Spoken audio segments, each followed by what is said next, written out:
Não foi em vão que este testemunho aqui chegou até você. Escuta só.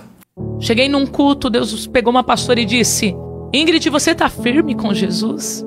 E eu disse: não tô firme. Ela falou: pois volte para Deus pelo amor, porque se você voltar pela dor, vai ser mais difícil.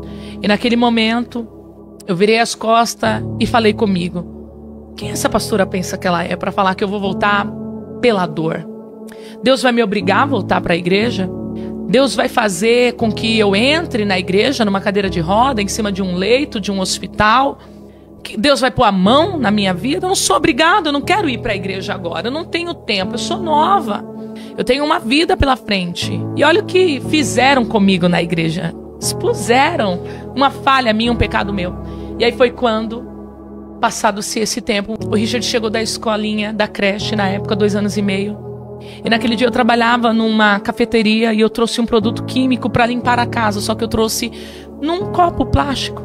Eu disse: chega lá, eu vou misturar na água, multiplicar, como se fosse um detergente para desencardir o chão, tipo um limpa-pedra, mais ou menos, para a galera entender, para os irmãos entender.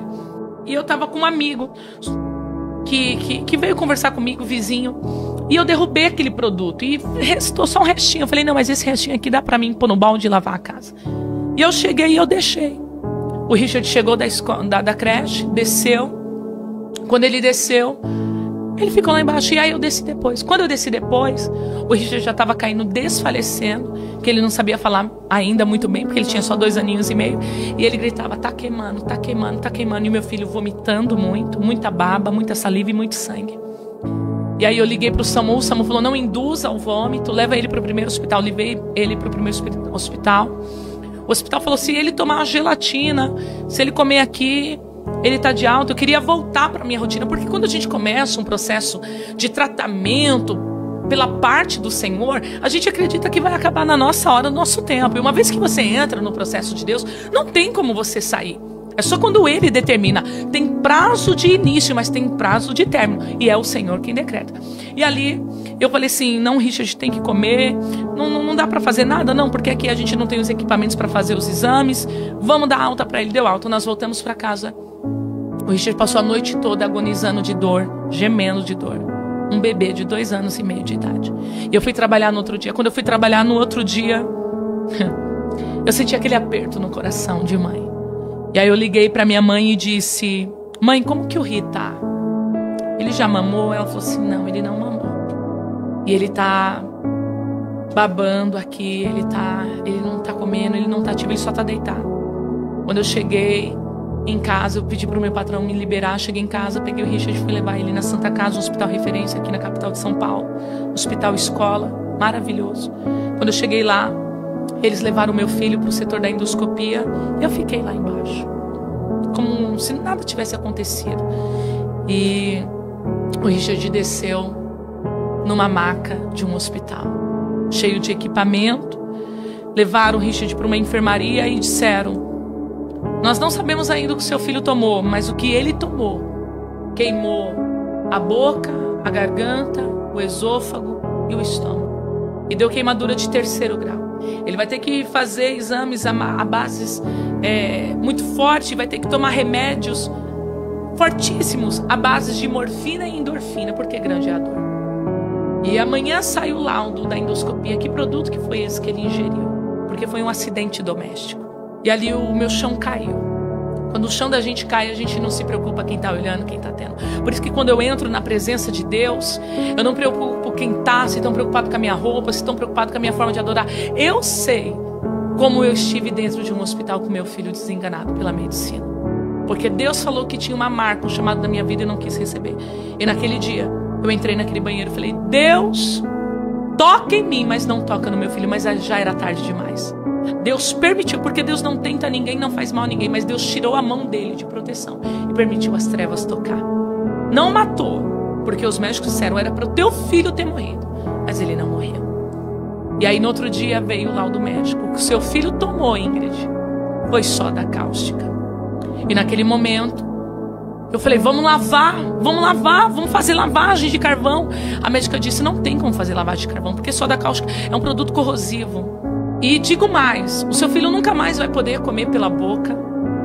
seu filho nunca mais vai poder beber pela boca, ele vai comer agora, por um bom período, pela sonda nasointeral, que é uma sonda que vai pelo nariz e desce direto no estômago. A boca do Richard toda deformada, a língua dele deformada, os olhos fundos, porque já fazia dias que não comia, não bebia mais. E a médica disse, eu falei, mas quando que vai ter alta? Ela falou, não tem alta, o tratamento é por tempo indeterminado. Só um milagre ou só se houver alguma coisa. E ali naquele momento, ela falou assim, o seu filho vai ter que fazer endoscopia uma vez por semana, junto com a dilatação de esôfago. E ali começou o meu processo. Eu comecei a ser moldada por Deus. Dentro daquele hospital, eu lembrei do culto, eu lembrei das ministrações, das pregações, e eu queria ir para o culto. E aí eu lembrei que o meu irmão, né, congregava numa igreja, do pastor, do apóstolo Rodrigo Salgado. E eu falei, eu vou lá. E aí eu falei, mas como que eu vou se eu não tenho ninguém aqui para deixar o Richard? Aí tinha uma senhora lá, cuidando do netinho dela. Eu falei, senhora, você pode cuidar do meu filho que eu vou para a igreja, porque eu preciso ouvir uma palavra? E ali a gente pegou, ela ficou com o meu filho. Eu falei, é o tempo só de eu ir para a igreja e voltar. E aí eu fui pro culto. Quando eu cheguei no culto, era ainda lá na igreja administrativa, e o apóstolo estava pregando e ele disse, ei, você que entrou aqui e o médico disse que não tem mais jeito. Ele estava pregando sobre Lázaro quando estava na sepultura. Assim manda te dizer o Senhor, essa situação não é para morte, mas é para o nome do Senhor ser glorificado. E eu comecei a chorar. Eu peguei aquela palavra para mim. Mas aquele processo de ressurreição da saúde do meu filho, de milagre, durou 3 anos. Estou resumindo aqui porque a gente não tem mais tempo. Demorou 3 anos. O Richard fez mais de 50 endoscopias com dilatação de esôfago.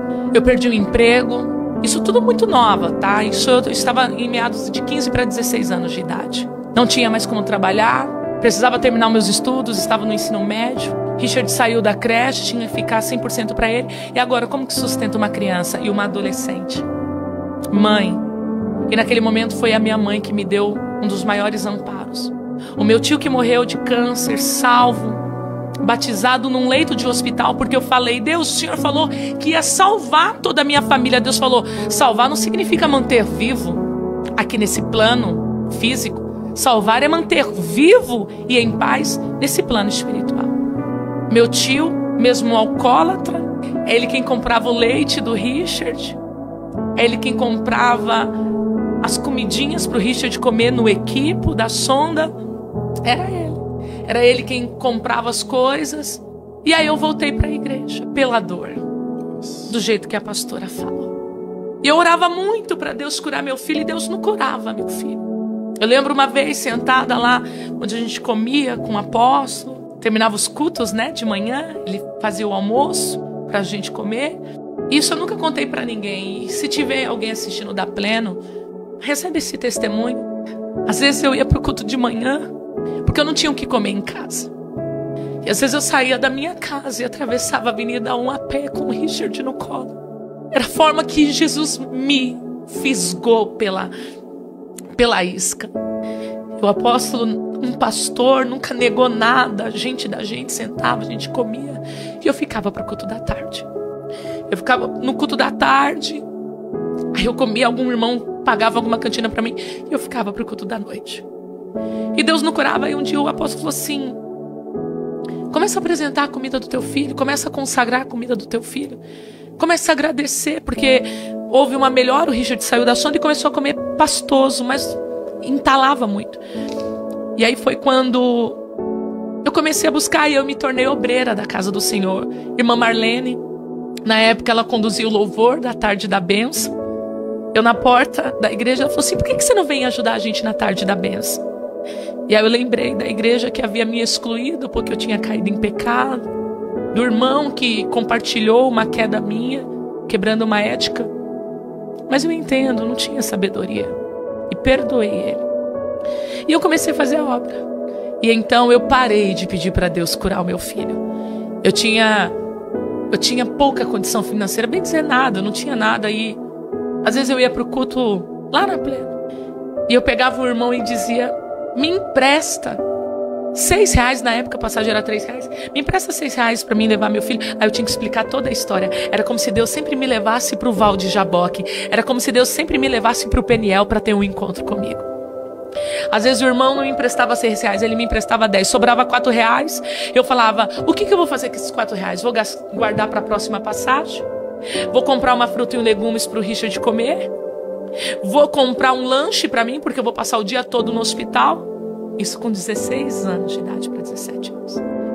Às vezes o irmão, eu pedi emprestado sem ter condições de devolver. Quantos irmãos me ajudou? Uma vez entrei no ônibus, o Richard agitado, porque ele tomava muita anestesia. Já sofri racismo. E ele agitado, tadinho. Meu Deus, uma criança fazer uma endoscopia por semana, gente, é muito sofrido, é muito judiante. E eu dei um suquinho pra ele. Quando eu dei o suco, ele tacou e caiu numa senhora. A senhora virou e falou, sua negrinha. E eu tava indo pro hospital com o Richard. Aonde Jesus pôde me levar, ao nível mais baixo, para poder tratar comigo, ele me levou. Assim como ele levou o profeta. Na casa do oleiro, ele me levou. E ali naquele momento, fui para o hospital, debaixo de humilhação, sem pai para defender, sem ninguém. Mas eu sabia que a presença do Espírito Santo estava ali. Quando foi na 55ª endoscopia, já estava casada. Deus me deu um marido que me amou e me ama de verdade, que acreditou em mim. Mesmo não sabendo falar direito, se comportar, se vestir. Eu falava, eu quero um homem que vai me tratar como princesa, não que vai me usar. E o primeiro nome que ele me chamou foi de princesa. E ele me abraçou. E aí eu fui fazer a 55ª endoscopia, eu tenho lado até hoje. Quando cheguei, houve um alvoroço no setor da endoscopia da Santa Casa. Tenho provas. Depois eu mando a imagem para você colocar aí. E o laudo médico veio com o diretor da endoscopia dizendo, mãe, vem cá, você que é a mãe do Richard? Eu falei, sou. E nisso tinha outras crianças que também tinham tomado soda cáustica e estavam fazendo tratamento há mais de 10 anos, 15 anos. O Richard tinha 3 anos fazendo tratamento. Crianças que ficou com a boca deformada, a boca do Richard voltou normal, a língua do Richard voltou normal. Eles me chamaram e disseram, olha, a gente não sabe o que aconteceu, mas está cicatrizado por dentro. Meu Deus. O Richard está recebendo alta do tratamento dele. Meu Deus do céu. Aquele dia eu glorifiquei ao Senhor. E eu nunca mais saí da presença de Deus. Nunca mais. E não saio da presença do Senhor. Então tudo aquilo que a gente falou no podcast, o que faz você não se importar com haters? Isso. Eu fui marcada pelo Senhor. Então eu não consigo ser mais ou menos. Eu não consigo ser mediana. Você sabe o que é você nova, com uma criança para criar, e as pessoas te criticar e não ter ninguém, entre aspas, para poder pegar na tua mão? Eu lembro que tinha uma irmã, não sei se ainda ela congrega lá, que ela veja isso daqui, chama Jane. Aquela mulher foi uma mãe para mim. Bispa Jane. Uma mãe para mim. Quantas vezes aquela mulher me deu dinheiro para mim levar meu filho no médico? Quantas vezes, Pedro? Aí eu vou me perder porque tem tantos mil visualizações, não sei quantos milhões de engajamento. Ele me escolheu quando eu não era ninguém. Eu quero dizer para vocês que Deus é Deus que faz milagre. Existe um milagre instantâneo e progressivo. Qual é o milagre que Deus tem para você? Hoje eu tô aqui casada, formada. Meu filho fala inglês fluente. Come de tudo, tenho família. Hoje eu mentoro mulheres, eu dou mentoria para mulheres. Eu instruo pessoas, eu influencio famílias, vidas, casamentos. Então eu contei tudo isso daqui para dizer assim, não para não. Você passou para tudo isso, não foi para ser um meia boca. Você passou tudo isso para você ser inteiro na presença do Senhor.